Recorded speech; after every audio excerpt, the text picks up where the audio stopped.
Commander Zektal had conquered 17 worlds, but nothing in his training prepared him for the sight of a single human lounging in a lawn chair, sipping from a metal can as 12 of the galaxy's deadliest warriors surrounded him. When the human looked up, grinned, and said those 3 words, "Hold my beer," Zektal should have called for orbital bombardment instead. But pride makes fools of us all. The mission briefing had been simple. One human, Jake Martinez, accused of single-handedly disrupting 3 mining operations through what command called aggressive incompetence. No military training. No enhanced genetics.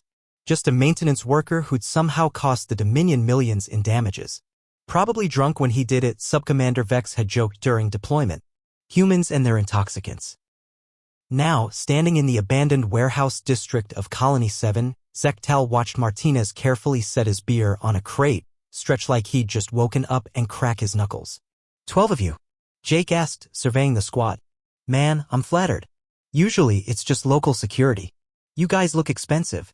Jake Martinez, Zektal announced, his voice amplified through his suit's speakers. You're under arrest for crimes against the Galactic Dominion. Surrender, and we might let you keep most of your limbs. Jake scratched his stubbled chin. Counteroffer. You turn around, pretend you couldn't find me, and I'll teach you the secret of beer pong. Great party trick. The squad exchanged glances through their helmets. Was this human negotiating? He didn't bring backup. He brought beer, Vex muttered over comms, incredulous. Take him, Zektal ordered. What happened next would be studied in military academies for decades as an example of how not to underestimate humans.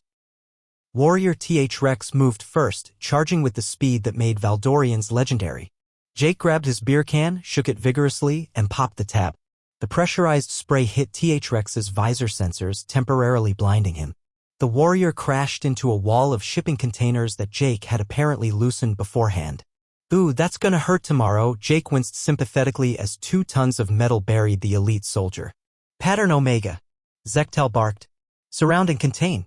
The squad moved with practiced precision, forming a perfect circle. Jake reached into his pocket and pulled out a laser pointer. Seriously? Vex scoffed. Jake clicked it on, and every automated sentry turret in the warehouse, Dominion tech, swiveled toward the red dot, which Jake was now pointing at the squad. Funny thing about your security systems, Jake said conversationally as he drew circles around the soldiers. They're really easy to hack when you're the guy who installed them. Who's got time for proper passwords, am I right? The turrets opened fire. Not lethal rounds. Jake had replaced those with paint pellets weeks ago. But the psychological effect was devastating. Elite warriors, trained to perfection, were suddenly being pelted with neon pink and green splotches. That's not a strategy. That's chaos, Vex shouted, diving for cover. Exactly, Jake grinned, pulling out a roll of duct tape. You guys ever heard of Home Alone? Classic Earth cinema. Very educational. The next 5 minutes were a blur of improvised traps. A warrior stepped forward and found his foot stuck in industrial adhesive. Another triggered a tripwire that launched a mannequin dressed as Jake at his face. One unfortunate soul opened a door and got covered in glitter. Permanent, bioadhesive glitter that would take months to remove. You trained for years to fight wars. He watched YouTube tutorials at 2 a.m. One soldier gasped, staring at his glitter-covered armor in horror. Zektal had seen enough. Screw protocols. Everyone rush him at once. 8 remaining warriors charged simultaneously. Jake's grin widened. He pulled out a small remote and pressed the button.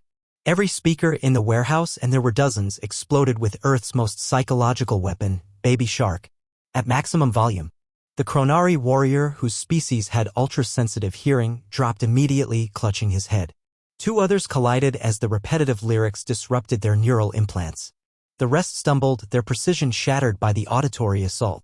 Sometimes humans don't follow the plan, because we never had one, Jake explained cheerfully, sliding between 2 disoriented warriors and zip-tying their tails together.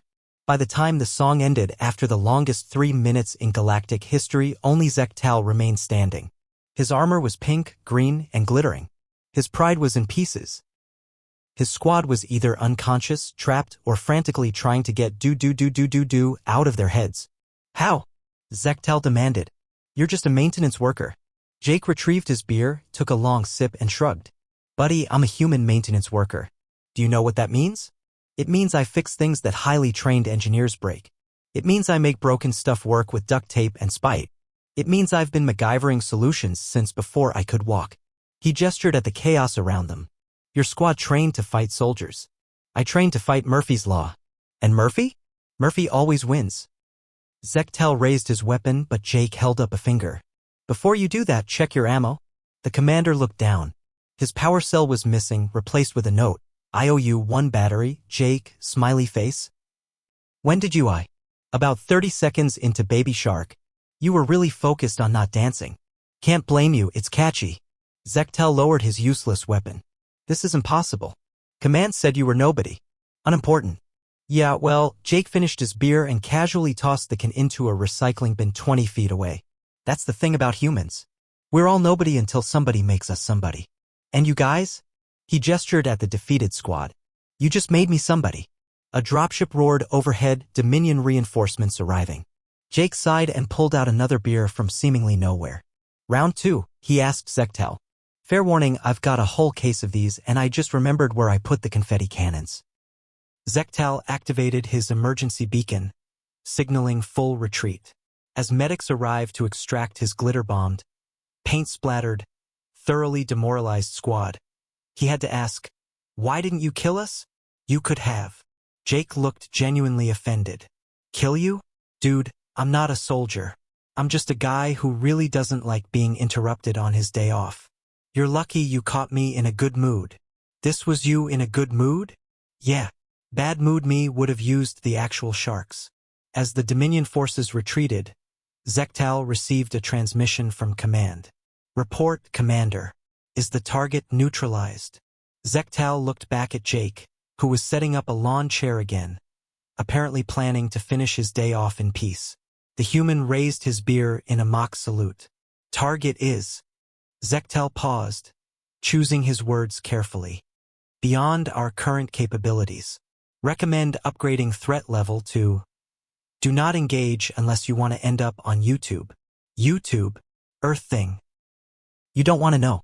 Later, in the aftermath, a salvage crew found Jake's workshop, a shipping container filled with jury-rigged contraptions, each more bewildering than the last. A note was taped to the door. To the Galactic Dominion, stop sending soldiers.